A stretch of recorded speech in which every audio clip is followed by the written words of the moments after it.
আপনি যদি মিউচুয়াল ফান্ডের এসআইপি বিনিয়োগকারী হয়ে থাকেন, তবে আমার আজকের ভিডিওটি আপনার জন্য। এখন আমাদের দেশে যে অ্যাসেট ম্যানেজমেন্ট কোম্পানিগুলো আছে, তারা যে মিউচুয়াল ফান্ড প্রোভাইড করে থাকে, তো সেটা মূলত তিনটা ক্যাটাগরি হয়। একটা হচ্ছে যেটা ইকুইটি মিউচুয়াল ফান্ড, যেটা স্টকে বিনিয়োগ করে। আরেকটা হচ্ছে ফিক্সড ইনকাম মিউচুয়াল ফান্ড, যেটা বিভিন্ন বন্ড বা বিভিন্ন টার্ম ডিপোজিট বা এফডিআর এ তারা বিনিয়োগ করে থাকে। আর আরেকটা হচ্ছে যে শরিয়া কমপ্লায়েন্ট যে মিউচুয়াল ফান্ড, যেটা শরিয়া কমপ্লায়েন্ট ইন্ডেক্সভুক্ত যেই কোম্পানিগুলো আছে বা ইসলামিক সুকুক যেগুলি শরিয়া সম্মত বিনিয়োগ, সেখানে সেই ধরনের ইনস্ট্রুমেন্টে তারা বিনিয়োগ করে থাকে। তো আমি আজকের ভিডিওতে অ্যাজ অ্যান এক্সাম্পল আপনাদেরকে একটা ফিক্সড ইনকাম মিউচুয়াল ফান্ডের পোর্টফোলিও রিভিউ দেখাবো, সো দ্যাট আপনাদের একটা ওভারঅল একটা আইডিয়া হয় যে আপনি যেই অ্যাসেট ম্যানেজমেন্ট কোম্পানির ফিক্সড ইনকাম মিউচুয়াল ফান্ডে প্রতি মাসে মাসে এসআইপি থ্রুতে বিনিয়োগ করছেন, আপনার বিনিয়োগের টাকাটা আসলে ওই অ্যাসেট ম্যানেজমেন্ট কোম্পানি কোথায় বিনিয়োগ করছে। তা আমরা ওভারঅল বলে থাকি ফিক্সড ইনকাম মিউচুয়াল ফান্ড মানে হচ্ছে যে এটা ট্রেজারি বন্ডে বা কোনো একটা ব্যাংকের এফডিআর বা টার্ম ডিপোজিট বা কর্পোরেট বন্ড এসব জায়গায় বিনিয়োগ করে থাকে, বাট সেটা হচ্ছে ওভারঅল একটা ব্রড স্টেটমেন্ট। বাট আমি আজকের ভিডিওতে একটা এক্সাম্পল হিসেবে শান্তা অ্যাসেট ম্যানেজমেন্ট কোম্পানির ফিক্সড ইনকাম মিউচুয়াল ফান্ডের পোর্টফোলিও রিভিউ করে দেখাবো, সো দ্যাট আপনার একটা ক্লিয়ার আইডিয়া হয় যে একটা অ্যাসেট ম্যানেজমেন্ট কোম্পানির যে ফিক্সড ইনকাম মিউচুয়াল ফান্ডের টাকা, সেটা স্পেসিফিক্যালি যে ন্যারো ডাউন যদি করি তাহলে কোথায় কোথায় আসলে যায়, সো দ্যাট আপনি আসলে আপনার রিস্ক অ্যাপেটাইট বা আপনার ইনভেস্টমেন্ট অবজেক্টিভ অনুযায়ী সেই ধরনের সিদ্ধান্ত নিতে পারেন। তো আমি এখন আমার স্ক্রিনটা শেয়ার করে আপনাদেরকে দেখাচ্ছি। আমার স্ক্রিনটা আপনারা দেখতে পাচ্ছেন। তো এখানে দেখেন যে এটা হচ্ছে যে শান্তা অ্যাসেট ম্যানেজমেন্ট লিমিটেড, এই যে অ্যাসেট ম্যানেজমেন্ট কোম্পানি আছে যেটা গুলশান একে যাদের হেড অফিস।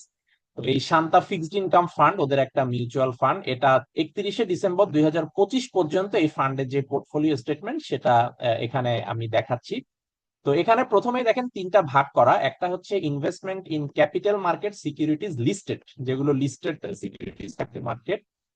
আর আরেকটা আছে দেখেন যে investment in capital market securities non listed, যেগুলো লিস্টেড না সেগুলো। আর আরেকটা আছে যে cash and cash equivalents and investments in securities not related to capital market. তার মানে তিনটা টাইপ করা আছে। তো এখন প্রথম কথা হচ্ছে, যেহেতু এটা ফিক্সড ইনকাম ফান্ড, তো ফিক্সড ইনকাম ফান্ডের অর্থ নর্মালি ক্যাপিটাল মার্কেটে বিনিয়োগ করা হয় না, কারণ এই ফান্ডে যারা বিনিয়োগ করে তাদের আসলে রিস্ক অ্যাপিটাইট খুবই কম, এবং ম্যাক্সিমাম কেসে যারা একটু মিড এজ বা একটু ওল্ড এজ বা আফটার 50 বা আফটার 60 এই ধরনের যারা বিনিয়োগকারী আছেন, তাদের ক্ষেত্রে অধিকাংশই দেখা যাচ্ছে যে ফিক্সড ইনকাম ফান্ডে বিনিয়োগ করে, কারণ ওই বয়সে গিয়ে আসলে ওভাবে রিস্ক নেওয়ার মতো ওই টাইম আসলে থাকে না। তো ওই বয়সে এসে আসলে বেটার হচ্ছে ফিক্সড ইনকাম ফান্ডে বিনিয়োগ করা, কারণ আপনি যদি ইকুইটি মিউচুয়াল ফান্ডে বিনিয়োগ করেন, স্টক মার্কেট লং টার্ম ইনভেস্টমেন্টের জায়গা, তো ওই বয়সে নিশ্চয়ই ওই টাইম থাকবে না, ওই ধরনের রিস্ক নেওয়ার মতো রিস্ক এপিটাইটও থাকবে না, তো তখন আসলে ফিক্সড ইনকাম ফান্ড। আর ইয়াং এজে লেটসে যে মাত্র চাকরিতে প্রবেশ করেছে, যার বয়স হচ্ছে এখন 23 বছর বা 25 বছর, তাদের জন্য ঠিক আছে ইকুইটি মিউচুয়াল ফান্ড, বা তাদের অনেকেই এই ধরনের ফিক্সড ইনকাম ফান্ডে বিনিয়োগ করে থাকেন, যারা আসলে ঝুঁকি নিতে চায় না, ঝুঁকি মুক্ত ভাবে সে চায় যে তার অত হাই প্রফিট দরকার নাই, তার কনসিস্টেন্ট হতে একটু একটু করে প্রতি বছর তার টাকা বাড়ে, কিন্তু সে ভোলাটিলিটি সহ্য করতে পারে না। এই ধরনের যারা ইনভেস্টর আছে, যদি বয়স কম হয়ে থাকে, তাদের জন্য অবশ্যই এই ধরনের fixed income mutual fund appropriate. আচ্ছা, তো এখন এই পোর্টফোলিওতে দেখেন যে investment in capital market securities, তো এখানে যে shares of listed companies, listed mutual fund, এগুলি সব দেখেন জিরো, যেহেতু এটা একটা মিউচুয়াল ফান্ড ফিক্সড ইনকাম, যার কারণে ওরা আসলে ক্যাপিটাল মার্কেট বা স্টক মার্কেটে ওরা বিনিয়োগ করে না।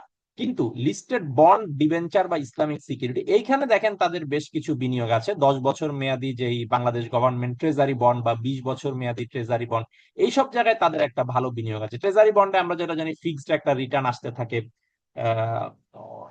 আফটার এভরি 6 মান্থস, এবং আফটার ম্যাচিউরিটি ওই ক্যাপিটাল অ্যামাউন্টটা রিটার্ন করে দেওয়া হয়। তো ট্রেজারি বন্ড আমরা দেখতে পাচ্ছি 10 বছর এবং 20 বছর মেয়াদী ট্রেজারি বন্ড একটা বেশ ভালো দিক আছে। একটা হচ্ছে investment in capital market securities non listed. Non listed যেটা let's a open end mutual fund বা pre IPO placement share, non listed bond, debenture, Islamic security, এখানেও দেখেন জিরো জিরো, এখানেও তাদের কোনো বিনিয়োগ নেই। আর এরপরে দেখেন যে ক্যাশ ক্যাশ ইকুইভ্যালেন্ট, আর একটা হচ্ছে investment not related to capital market. এখানে ওদের বেশ ভালো কিছু বিনিয়োগ আছে, যেটা আমি দেখতে পাচ্ছি যে টার্ম ডিপোজিট। এখানে টার্ম ডিপোজিট যে বিভিন্ন মেয়াদি, লেটসে 3 মাস, 6 মাস, 1 বছর, 3 বছর, 5 বছর যে এফডিআর গুলো হয়, সেটা লেটসে এখানে যেমন আইডিএলসি ফিনান্স পিএলসি, এটা একটা নন ব্যাংক ফিনান্সিয়াল ইনস্টিটিউশন।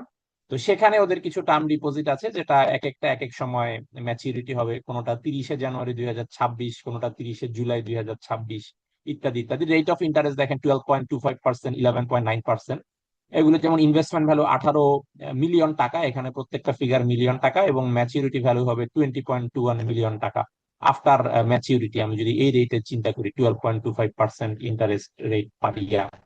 দেন ওদের আরো কিছু এফডিআর বা টার্ম ডিপোজিট আছে সিটি ব্যাংকের সাথে, দেন ওদের আছে ঢাকা ব্যাংকের সাথে, ওদের আছে যমুনা ব্যাংকের সাথে, ইত্যাদি ইত্যাদি। এগুলো টোটাল দেখাচ্ছে যে 428 মিলিয়ন টাকা, যেটা আফটার ম্যাচিউরিটি হবে 467 মিলিয়ন টাকা। আর ক্যাশ অ্যাট ব্যাংক দেখেন যে ঢাকা ব্যাংক পিএলসি বা city bank, community bank, BRAC bank, community bank, এসব জায়গায় ওদের এসএনডি অ্যাকাউন্ট আছে, যেটা শর্ট নোটিস ডিপোজিট, যে খুব শর্ট নোটিসেই তারা এটা উইথড্র করে নিতে পারে এই টাকাটা। তো এখানেও 10%, 5%, 4% এই ধরনের ইন্টারেস্ট রেট আছে। তো এটা হচ্ছে kind of cash at bank বা ক্যাশ অ্যাট হ্যান্ড এর মতো। কোনো কারণে যদি কোনো ক্লায়েন্ট তাদের ইউনিট যখন সারেন্ডার করবে বা সেল করবে, তখন যেন তাকে ওই ইমিডিয়েট ক্যাশটা ওই ক্লায়েন্টকে হ্যান্ড ওভার করা যায় তার সেলিং দ্য ইউনিট, সেটা নিশ্চিত করার জন্য অ্যাসেট ম্যানেজমেন্ট কোম্পানিগুলো কিছু লিকুইড ক্যাশ সবসময় তাদের হাতে রাখে।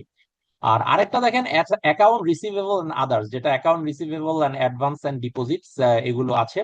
তো সব মিলে total cash cash equivalent investment not related to capital market, সেটা 560 মিলিয়ন টাকা। আর টোটাল যেটা দেখাচ্ছে, টোটাল অ্যাসেট আমরা দেখতে পাচ্ছি যে এই তিনটা যদি যোগ করি, 1, 2, 3 আর সাথে 4, যেটা অ্যাকাউন্ট রিসিভেবল এন্ড আদার্স, যোগ করলে লেটস সে 1705.1 মিলিয়ন টাকা হচ্ছে। আর এটা যদি মার্কেট ভ্যালু, এটা হচ্ছে 1705.10 মিলিয়ন টাকা। আর মার্কেট ভ্যালু হচ্ছে 1708.54 মিলিয়ন টাকা। অর্থাৎ ওরা ইনভেস্টমেন্ট করেছে 1705 মিলিয়ন টাকা, কিন্তু আফটার ওই ধরনের ইন্টারেস্ট যোগ হয়ে হয়ে, ট্রেজারি বন্ডের বা টার্ম ডিপোজিট বা এফডিআর এর ইন্টারেস্ট যোগ হয়ে হয়ে 1708.54 মিলিয়ন টাকা হয়েছে। এটা sign by asset management company CEO, fund manager, chief operating officer. তো এটা হচ্ছে এটা ফিক্সড ইনকাম ফান্ডের পোর্টফোলিও রিভিউ, যেখানে আমি মূলত আমরা দেখতে পাচ্ছি যে 10 বছর মেয়াদি এবং 20 বছর মেয়াদি যে সরকারি ট্রেজারি বন্ড সেখানে আছে। আর কিছু ওদের হচ্ছে এফডিআর করা আছে IDLC finance, city bank, Dhaka bank, Jamuna ব্যাংকে। আর কিছু হচ্ছে যেমন ইন্টারেস্ট বিয়ারিং কিছু অ্যাকাউন্টে ওদের ক্যাশ টাকা রাখা আছে, Dhaka bank, city bank, BRAC bank, ইত্যাদি ইত্যাদি। সো মেইনলি বলতে পারি যে বিভিন্ন ব্যাংক বা নন ব্যাংকের এফডিআর আর সরকারি যে ট্রেজারি বন্ড, মেইনলি ওদের ইনভেস্টমেন্ট আছে। এবং অবশ্যই স্টক মার্কেটে এই ফান্ডে কোনো ইনভেস্টমেন্ট নেই, কারণ এটা ফিক্সড ইনকাম, এটা ইকুইটি মিউচুয়াল ফান্ড না। আর হচ্ছে যে আপনি কিভাবে আসলে এই রিপোর্টটা পেতে পারেন সেটাও আমি দেখিয়ে দিচ্ছি। আপনি যদি শান্তা অ্যাসেট ম্যানেজমেন্ট লিমিটেডের যে ওয়েবসাইট shanta-aml.com, এই ওয়েবসাইটে যান। ওয়েবসাইটে গেলে এখানে শান্তা ফিক্সড ইনকাম ফান্ড, এখানে আপনি ক্লিক করবেন। ক্লিক করার পরে আপনি এখানে স্টেটমেন্ট এন্ড পোর্টফোলিওতে ক্লিক করবেন। দেন হচ্ছে 2025 সালে আমি যদি লাস্ট কোয়ার্টারে যাই, এখানে আপনি যে Shanta fixed income fund portfolio as on 31শে ডিসেম্বর 2025, এটা ক্লিক করলে আপনার এই পোর্টফোলিও রিপোর্টটা এখানে চলে আসবে। তো আমার মনে হয় এই ভিডিওর মাধ্যমে এটা ক্লিয়ার হয়েছে যে কিভাবে একটা ফান্ড ম্যানেজার এই ফিক্সড ইনকাম ফান্ডে যে বিনিয়োগকারীদের অর্থ সেটা বিভিন্ন ইনস্ট্রুমেন্টে বিনিয়োগ করে রাখে, এফডিআর বা ট্রেজারি বন্ড এসব জায়গায়। তো তারপরও যদি এই ভিডিও নিয়ে বা পোর্টফোলিও রিভিউ নিয়ে কোনো কোশ্চেন বা ফার্দার কোনো ক্লারিফিকেশন থাকে, আমাকে কমেন্টে জানাবেন। আমি খুব দ্রুতই আপনার সকল কোয়ারির উত্তর দিয়ে দিব। ধন্যবাদ।